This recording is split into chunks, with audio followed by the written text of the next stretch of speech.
प्रिय विद्यार्थियों, आज हम मुंशी प्रेमचंद के उपन्यास निर्मला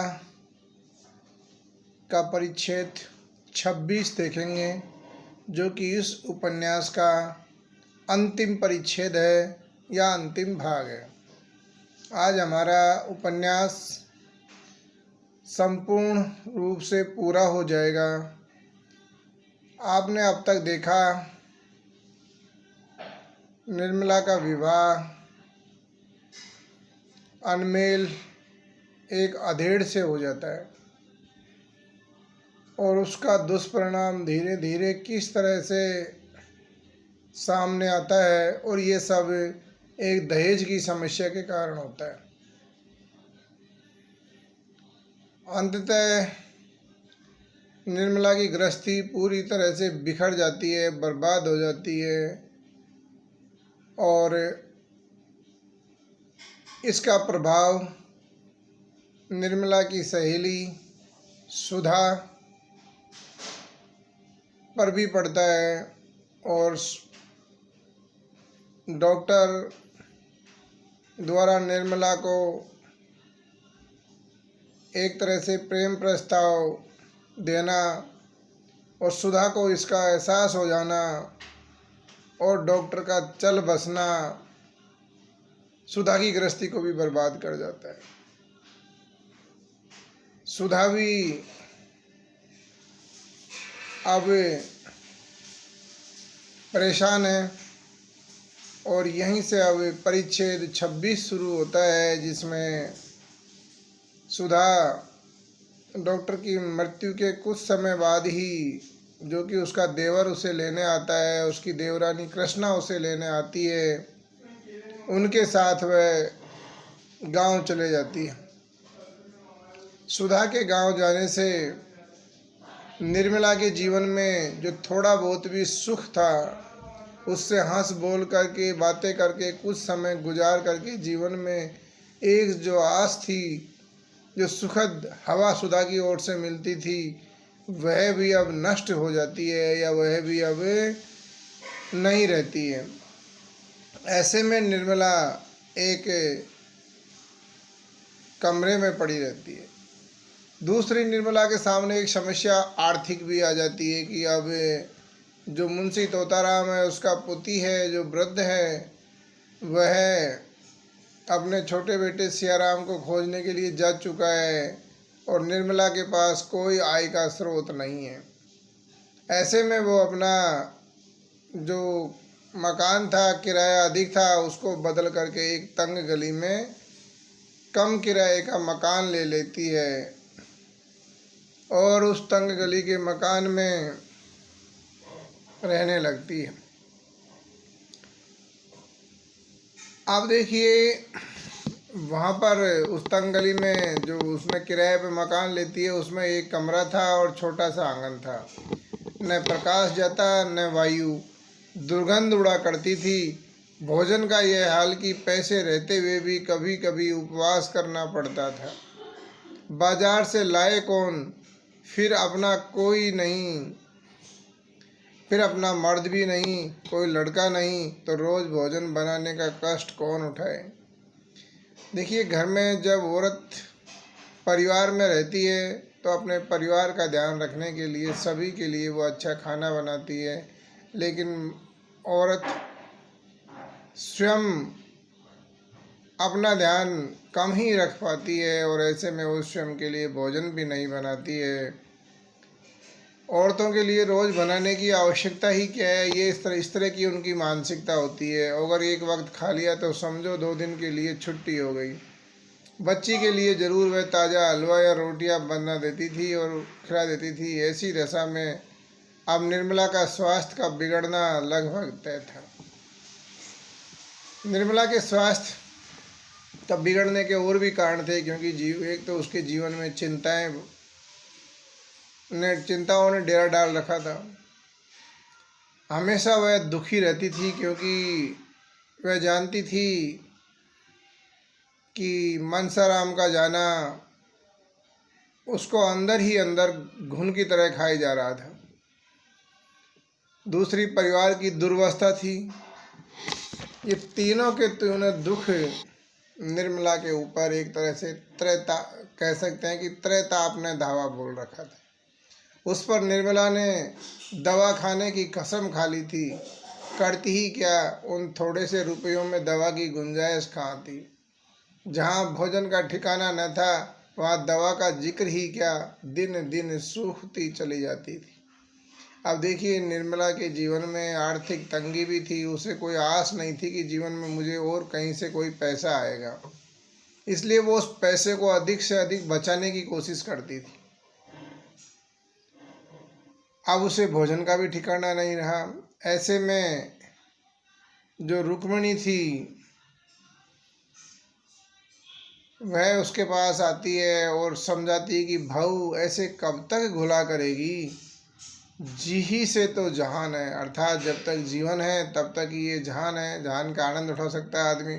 चलो मैं आपको किसी वैद्य को दिखा कर लाती हूँ। लेकिन निर्मला के जीवन में तो अब कुछ बचा ही नहीं था।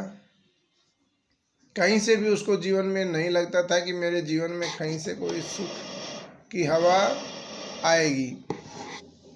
इसलिए निर्मला विरक्त भाव, सांसारिक चीज़ों से विरक्त हो चुकी थी।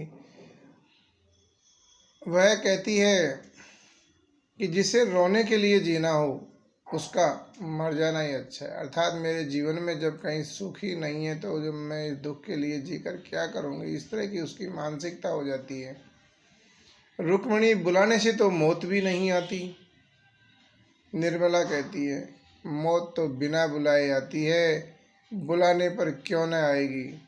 उसके आने में बहुत दिन लगेंगे बहन, जे दिन चलती हूँ उतने साल समझ लीजिए। देखिए, निर्मला की इन बातों में निर्मला के अंदर की दृढ़ता भी झलकती है कि उसने निश्चय कर लिया कि अब मैं ज़्यादा नहीं जी पाऊंगी। रुक्मिणी कहती है दिल ऐसा छोटा मत करो बहू, अभी संसार का सुख ही क्या देखा है। अब निर्मला की तो आत्मा बोलती है, उसके रोम रोम में पीड़ा बसी हुई है। वह कहती है अगर संसार का यही सुख है जो इतने दिनों से देख रही हूँ तो उससे जी भर गया। सच कहती हूँ बहन, इस बच्ची का मोह मुझे बांधे हुए, नहीं तो अब तक कभी की चली गई होती। न जाने इस बेचारी के भाग्य में क्या लिखा है। देखिए, निर्मला पूरी तरह से टूटी हुई है। थोड़ी बहुत वो जी रही है तो उस बच्ची से उसका मोह है। वह सोचती है कि मैं चले गई तो इस बच्ची का क्या होगा। उस बच्ची की फिक्र में वो अपनी सांसों को अटकाए हुए है। ऐसे में रुक्मिणी का हृदय भी धीरे धीरे अब बिल्कुल साफ हो चुका है। निर्मला से उसका आत्मिक लगाव हो चुका है। उससे उससे कोई शिकायत नहीं है। अब इस तरह से वो दोनों महिलाएं रोने लगती है। इधर जब से निर्मला ने चारपाई पकड़ ली है, रुक्मिणी के हृदय में दया का सोता सा खुल गया है।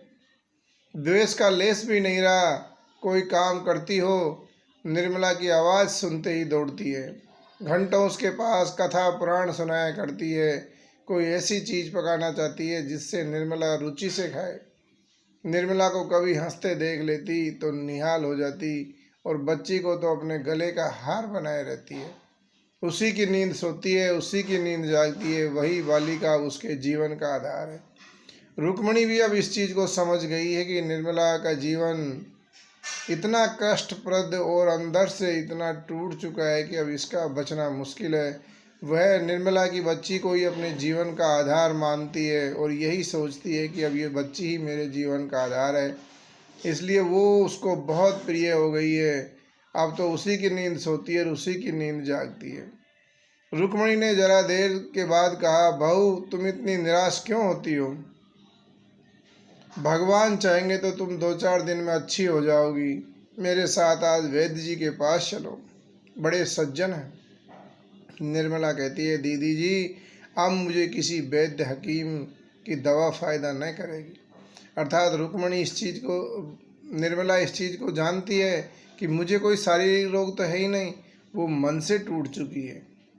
और जो आदमी मन से टूट जाए उसका कोई उपचार भी नहीं कर सकता। इसलिए वो कहती है, दीदी जी अब मुझे किसी वैद्य हकीम की दवा फ़ायदा न करेगी, आप मेरी चिंता न करें, बच्ची को आपकी गोद में छोड़े जाती हूँ, अगर जीती जागती रहे तो किसी अच्छे कुल में विवाह कर दीजिएगा। मैं तो इसके लिए अपने जीवन में कुछ न कर सकी, केवल जन्म देने भर की अपराधिनी हूँ। चाहे कुंवारी रखिएगा, चाहे विष देकर मार दीजिएगा, पर कुपात्र के गले न मरिएगा। देखिए यहाँ निर्मला की पीड़ा फिर फूट पड़ती है। वह कहती है, अर्थात बच्ची से उसे मोह भी है, इसलिए वो कहती है कि अब तो मैं इस बच्ची को आपकी गोद में छोड़ जाती हूँ। और देखिए वो इस चीज़ को जानती है, कहती है कि इसका विवाह अच्छे कुल में कीजिएगा। अर्थात नारी के लिए सही सुपात्र से विवाह होना सबसे बड़ी, एक तरह से उसके जीवन में सुख दुख का निर्धारण करना है। इसलिए वो कहती है कि अपने जीवन में तो मैं कुछ नहीं कर सकी, केवल जन्म देने भर की अपराधनी हूँ। पर आगे फिर कहती है, चाहे कुंवारी रखिएगा, चाहे विष देकर मार दीजिए, लेकिन कुपात्र के गले न मांडिएगा। अर्थात एक निर्मला की पीड़ा एक स्त्री जगत की पीड़ा है, नारी जगत का दर्द है। वो ये कहती है, चाहे बच्ची को कुंवारी रख लो, चाहे विष देकर मार दो, लेकिन कभी भी कुपात्र के गले उसको नहीं मरना चाहिए। अर्थात बच्चा हमेशा सुयोग्य, सुशील और संस्कारवान होना ही चाहिए, तब जाकर के किसी कन्या के जीवन में सुख आ सकता है। और यह बात आज के युवाओं को भी लेखक प्रेरणा देना चाहते हैं कि जीवन को सुखी बनाना है तो आज के नवयुवक को सुशिक्षित, संस्कार, सुशील होना होगा, तब जाकर के उसकी गृहस्थी में सुखी जीवन या सुखी जीवन की प्राप्ति उसे हो सकती है। और कभी भी अनमेल विवाह न कीजिएगा। इस तरह की ये निर्मला द्वारा रुक्मिणी को बात कहना लेखक का बहुत बड़ा उद्देश्य है कि चाहे कुंवारी रखिएगा, चाहे विष देकर मार डाल दीजिएगा, लेकिन कुपात्र के गले न मरिएगा। ये बात कहना लेखक एक समाज को या इस उपन्यास के पाठक को एक प्रेरणा देना चाहते हैं। इतनी ही आपसे मेरी विनय है, मैंने आपकी कुछ सेवा न की, इसका बड़ा दुख हो रहा है। मुझ अभागिन से किसी को सुख नहीं मिला, जिस पर मेरी छाया भी पड़ गई उसका सर्वनाश हो गया। अर्थात देखिए यहाँ निर्मला स्वयं को भी दोषी न होते हुए भी एक तरह से पीड़ित अपने हृदय को करते हुए वो कहती है कि मैंने जिसके भी जीवन में मैं आई उसे मैं सुख नहीं दे सकी, इस बात का मुझे बहुत दुख है। अगर स्वामी जी कभी घर आवे तो उनसे कहिएगा कि इस करमजली के अपराध को क्षमा कर दें। इस तरह की बात कहना निर्मला की अंतरात्मा का साफ होना इसमें झलकता है। रुक्मिणी रोती हुई बोली, बहू तुम्हारा कोई अपराध नहीं, ईश्वर से कहती हूँ तुम्हारी ओर से मेरे मन में जरा भी मैल नहीं। हाँ, मैंने सदैव तुम्हारे साथ कपट किया, इसका मुझे मरते दम तक दुख रहेगा। देखिए यहाँ दोनों नारियों का हृदय साफ हो चुका है। दोनों नारियां एक दूसरे की पीड़ा से दुखी है और दोनों की कलुषता समाप्त हो चुकी है, इसलिए दोनों अंतरात्मा की यहाँ बातें करती है। निर्मला ने कातर नेत्रों से देखते हुए कहा, दीदी जी कहने की बात नहीं, पर बिना कहे रहा भी नहीं जाता। स्वामी जी ने मुझे हमेशा अविश्वास की दृष्टि से देखा। देखिए आज फिर निर्मला की यहाँ पीड़ा उभर आती है। अर्थात अंतिम श्वासें गिन रही है, पर उसको अंदर ही अंदर ये बात आज भी खाई जा रही है। सही होते हुए भी स्वामी जी ने हमेशा मुझे विश्वास की दृष्टि से देखा, लेकिन मैंने कभी मन में भी उनकी उपेक्षा नहीं की। जो होना था वह तो हो ही चुका था, अधर्म करके अपना परलोक क्यों बिगाड़ दी। यहाँ देखिए निर्मला लोक परलोक में भी विश्वास करती है और एक तरह से सतीत्व का भी ध्यान रखते हुए वो अपने पति के प्रति भी पूर्ण कर्तव्य निष्ठा अपने मन से रही है, इस बात की अभिव्यक्ति यहाँ वो अपने शब्दों में करती है।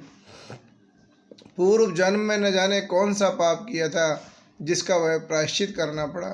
इस जन्म में कांटे बोती तो कौन गति होती।